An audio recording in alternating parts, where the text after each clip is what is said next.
तो 10वीं विज्ञान अध्याय 2 अम्ल क्षार लवण इसके अभ्यास प्रश्न कर रहे हैं। और अब हम अभ्यास प्रश्न में हैं 11 से 15 तक इस वीडियो में करेंगे। इसके पिछले वीडियो में जो है 5 हैं, तो आप उसको देख लीजिए और उसके आंसर ज़रूर नोट कर लीजिए। तो यहाँ पर देखिए प्रश्न है, ताज़े दूध के पीएच का मान कितना होता है? 6। माने थोड़ा सा वो अम्लीय होता है। कभी खाए हो, खट्टा लगता है क्या? नहीं होता। 6 तक खट्टा नहीं लगेगा। जब 3-4 हो जाता है और कम हो जाता है तब खट्टा लगता है। दही बन जाने पर इसके पीएच के मान में क्या परिवर्तन होगा? बताओ। दूध खट्टा होता है कि दही? नहीं, दही खट्टी होती है, तो इसका पीएच मान घटेगा कि बढ़ेगा? हट जाएगा। घट जाएगा। तो 6 से क्या हो जाएगा? कम हो जाएगा। तो बस यही लिखना है, दही बनने पर दूध का पीएच मान कम हो जाएगा। इसका कारण यह है कि दही में लैक्टिक अम्ल होता है, जिससे इसकी अम्लता क्या होती है? बढ़ती है। और पीएच का मान क्या होता है? घटता है। ठीक है। इसके बाद यहाँ पर 12वें नंबर के प्रश्न में है, इस प्रश्न को भी देखते हैं और इसको आप घर में भी अप्लाई कर सकते हो। इसको थोड़ा समझना, प्रश्न क्या है। एक ग्वाला, ग्वाला समझते हो जो दूध बेचते हैं, ताजे दूध में थोड़ा सा बेकिंग सोडा मिला देता है।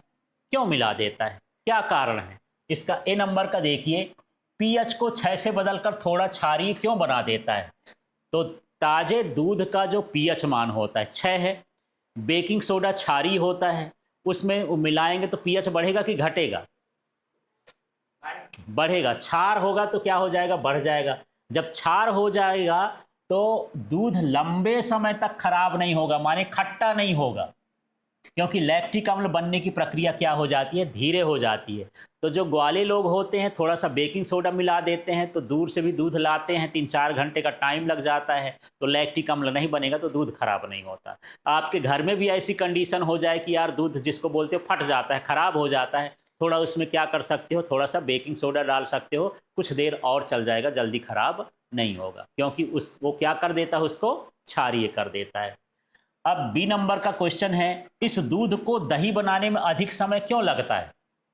तो आप देखते हैं दूध अधिक क्षारीय हो गया है, तो उसको उदासीन करने में क्या लगता है? टाइम, समय लगता है। तो यही लिखना है, क्योंकि बेकिंग सोडा लैक्टिक अम्ल को उदासीन कर देता है, जिससे उसे अम्लीय होकर दही बनाने में कैसा लगता है? अधिक समय लगता है। ठीक, इस तरह से आपको जवाब देना है।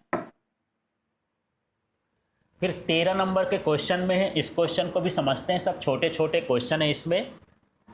प्लास्टर ऑफ पेरिस को आर्द्ररोधी बर्तन में क्यों रखा जाना चाहिए? आर्द्ररोधी बर्तन का मतलब होता है जिसमें नमी न घुसे, उसमें प्लास्टर ऑफ पेरिस को कैसे रखते हैं?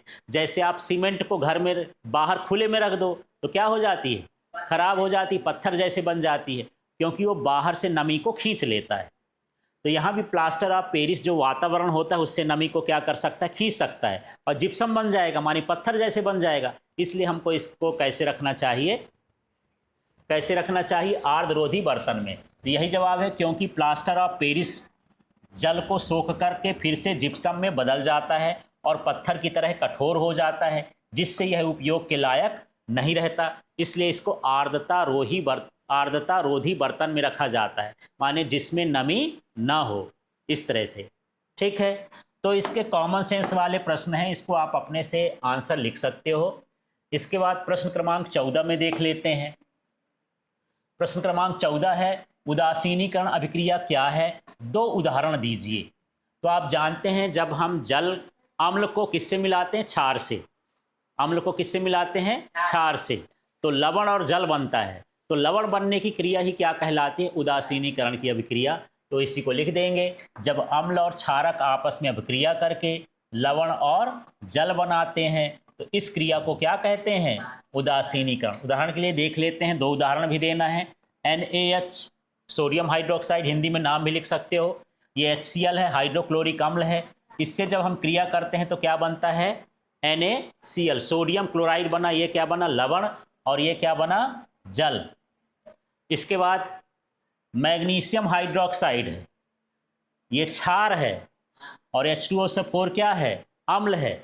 जब ये करता है तो मैग्नीशियम सल्फेट बनता है, जल बनता है, तो ये क्या बना? लवण और जल। ये अभिक्रिया हो गई। अब इसका 15वां प्रश्न देख लेते हैं, क्या कहता है 15वां प्रश्न, इसको समझते हैं।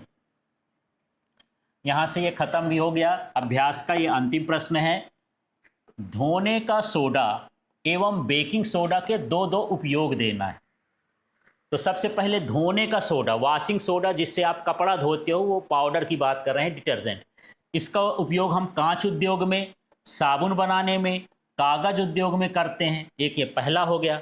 दूसरा, जल की स्थायी कठोरता को हम खत्म करते हैं। जो कठोर जल होता है उसमें झाग नहीं बनता है, तो उसके झाग को बनाने के लिए भी हम इसको मिला देते हैं।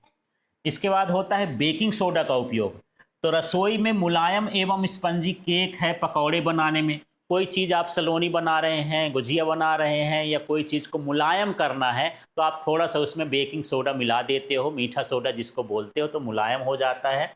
तो ये हम अपने रसोई में इस्तेमाल करते हैं। इसका उपयोग एंटासिड के रूप में होता है। जब आपको खट्टी खट्टी डकारें आ जाती हैं, पेट में अपच हो जाती है, तो आप इसको एंटासिड के रूप में भी ले सकते हैं। तो इस तरह से इसका उपयोग है। तो ऐसे लाइव क्लास के लिए आप जो है इस चैनल को क्या करें, सब्सक्राइब कर लें और साथ में LK फिजिक्स ऐप को डाउनलोड कर लें।